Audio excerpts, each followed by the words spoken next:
the products and services section of your business plan is going to probably be the longest portion of your business plan.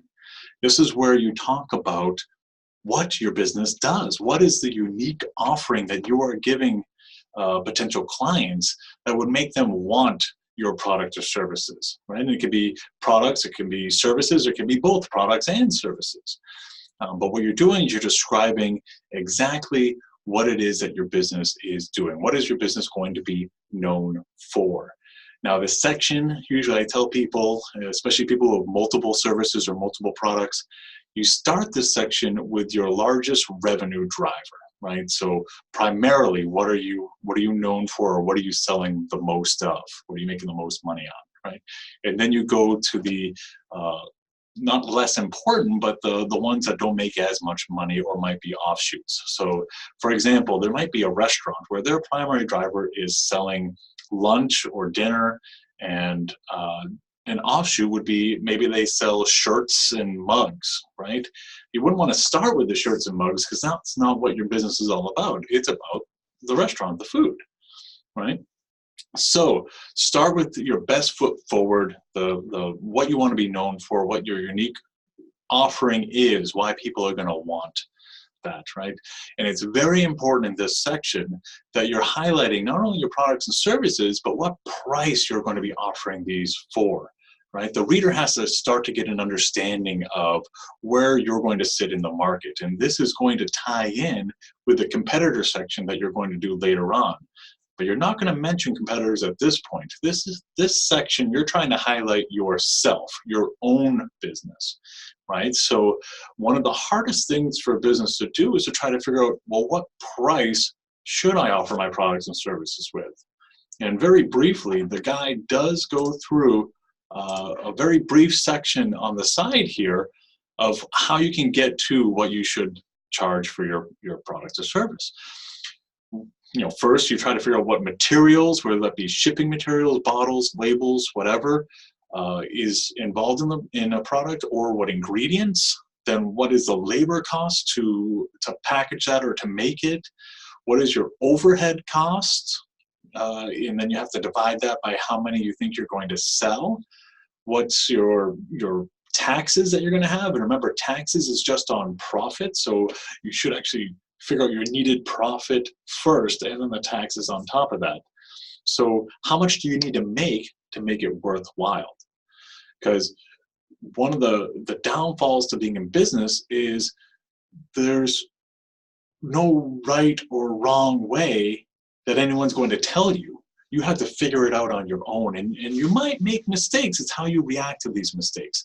But before you even get out there, you need to surround yourself or inundate yourself with knowledge so you're prepared. And when it comes to pricing, there's really three elements.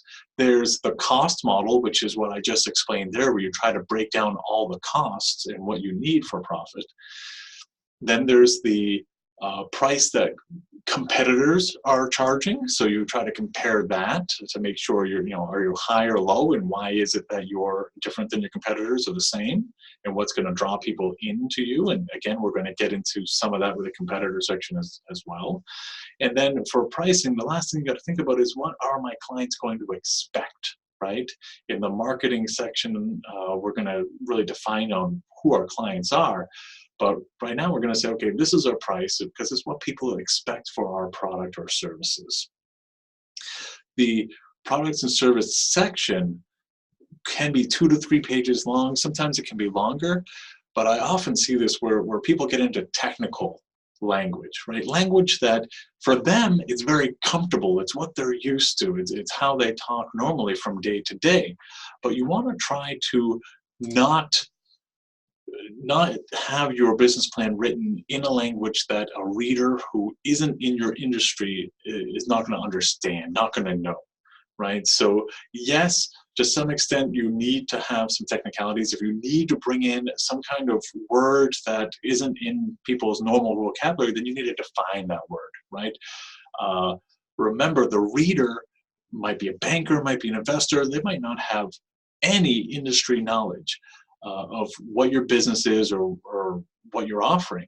So you need to make sure when you're explaining what you're doing, you're really getting down to the level of, hey, anyone can understand what this is and why it's so great, right?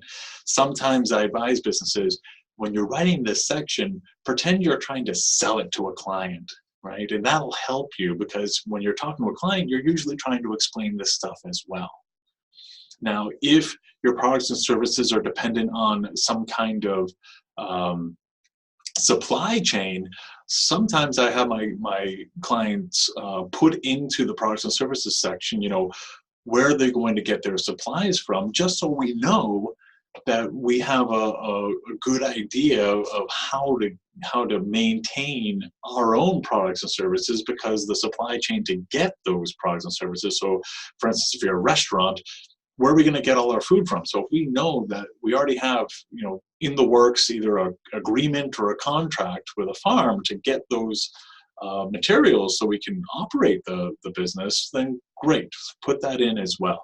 But again, the products and services section should be highlighting what is going to drive people in, what's the unique factor about it, what is that products and service, and what is the price for that product, for your products and service. Don't bring in the competitors yet. We'll get to that. What is the price that you are going to think about charging for that? Are there going to be packages? So if you're a gym, is it a single day, a month membership, year membership? How is this going to work? How are you envisioning the business?